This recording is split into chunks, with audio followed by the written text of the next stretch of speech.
But I just thought it was interesting thinking about it like that, because if that's the case, then for women and men in societies like that, there would be far less pressure in terms of the sort of the physical control of a man, if in fact one recognised the role of everybody.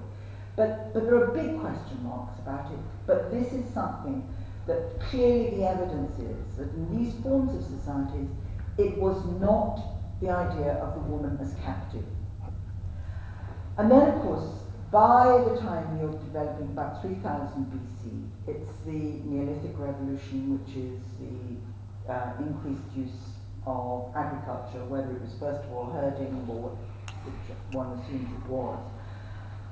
And then the change to plants and the development of food, where food supply becomes much more under control of the human society. It isn't something that you're dependent upon, sort of random possibilities.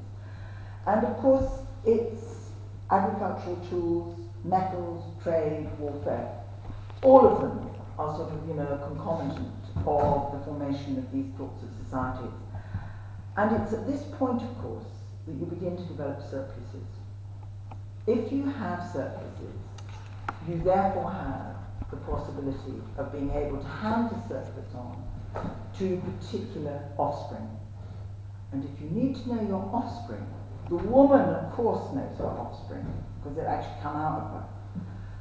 Does the man know his offspring? I mean, Strindberg wrote this wonderful play, 19th century. I mean, it's always a problem for men, I think. Whereas, except, of course, if you recognise immediately your own sort of physiology in front of you. But it's this thing where, in fact, at that point in these societies, it became clear that the changes of the Neolithic Revolution provided humans with the capacity to change nature. And men were now increasingly determined and dominant in charge of slaves, labour, food production, paternal rights dominating. And it was, therefore, if you are to control the woman, if you are to know about who, in fact, your child is, monogamy is crucial. You have, not for both of you, for the woman. The woman has an imposition of monogamy on her. And then, of course, it becomes, women's loss of their original equality is associated by Marx and Engels with the rise of the Neolithic Revolution. Property, the nucleus, the first form of which lies in the family, which is what Marx called it. And a man is therefore ensuring that, in fact, the control of the woman is an absolutely essential part.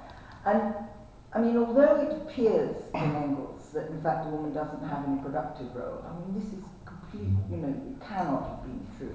She has always had a productive role. There was a wonderful thing somewhere, of some woman carrying a huge amount of shopping in her, wandering down the street. And somewhere, the sort of heading underneath was, "This is woman's permanent condition," is the carrying.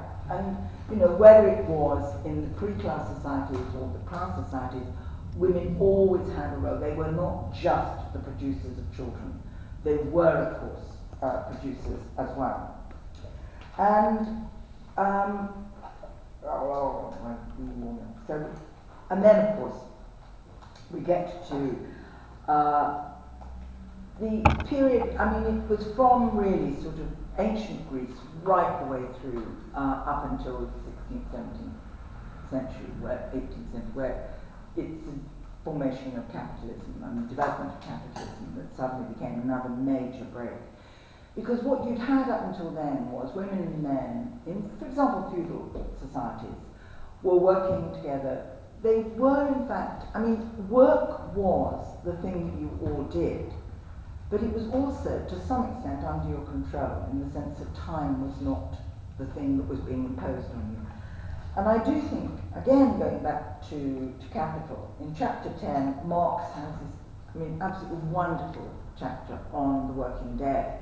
And it's like a sort of, it's the story of how, in fact, human beings are forced into production where in the end time is taken away from them, time is imposed on them. Now that, as soon as you begin to think of this, for a start you've got a huge, whether it was in Britain or any part of Western Europe or North America, where you've got the development of capitalism, and you've got, in fact, this huge demand, an increasing demand for labour in particular constrained ways. What was happening was, of course, that men were put into the factories, but so were women. And it was that massive sort of almost sucking up of labour that occurred. And it's at this point that, of course, we all know this wonderful idea that, in fact, the women moved into areas of production, and they were at the same time, and this is the key thing for Engels and for Marx, is that by moving into the areas of production where they were going to be alienated from their labour, they were going to have all, and was going to be the labour power that they had to produce, they were providing the basis for their own liberation, that they, by being in factories, in collective social situations, had the possibility of being able to act in order to liberate, and that's exactly what they've said, of course, about the proletariat overall.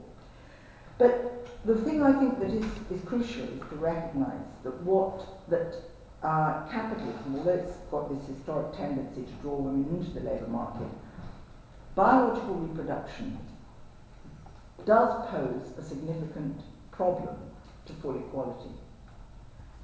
Factory work robs the worker of control over time.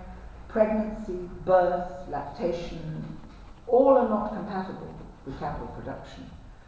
They are things that, in fact, of course we know it is perfectly possible now, with maternity leave, with nursery provision, with childcare expenses, with all sorts of things, you could actually, make a huge and radical difference to women's lives. But in the 19th century, it was something where, in fact, they were at the mercy of two forms, almost, of pressures. And it is something. But what happened, and that's very clear, is that the reproduction of labour power, which was key for capitalism, is thrown into the family. It's privatised in a sense. The family has to cope with it. The family has to cope with all the pressures, and not capital. And we're talking there about working class families. And it's of course not impossible for women to achieve liberation in capitalism. You could get redivision of labour and childcare completely altered.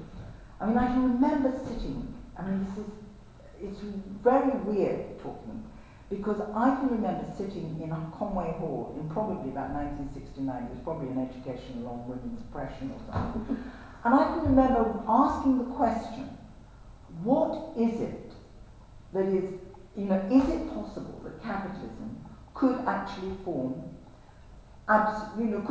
could abolish women's oppression? And I at the time thought it could. There's a very clear thing that you think about. What is it that at the moment is actually making, the reformation of the oppression all the time? Why is it necessary?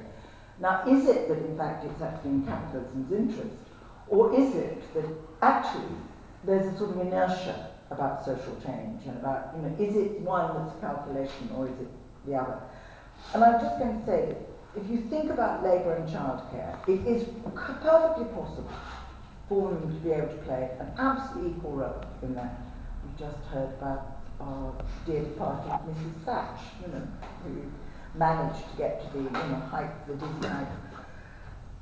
Certainly, it's completely possible for women not to be dependent upon the man's wage. I'm not saying anything about the family wage, but that was one of the ways that, for example, capitalism, in the 19th century, just made the divide between men and women even starker, is that if women couldn't actually play the equal role of men, then the man in the end had to, his wages had to accommodate the woman and children as well.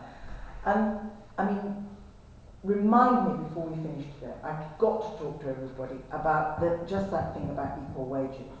It is still today a sixth of a man's wage is not earned by the woman. By the beginning of November, a woman has stopped being paid. If you're, just something I've got I've got to argue, not argue, I've got to tell you about.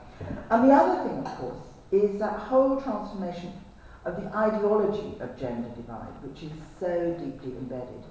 And it's those sort of things that I think, you know, one's looking at in relation to women's oppression. That it, you know, is it possible? Is it something that could change, or is it something that is going to last until, you know, the socialist revolution? I think that I won't. I mean, I'll finish because I think I've been talking too long. But I mean, one of the things that I do think is hugely important is that I think for both Marx and Engels, the brilliance of their analysis can't be underestimated. It was a radical, I mean, their analysis of the radical break with the development of capitalism at a time when, if you think that in the mid-19th century, it was the most savage form of capitalism.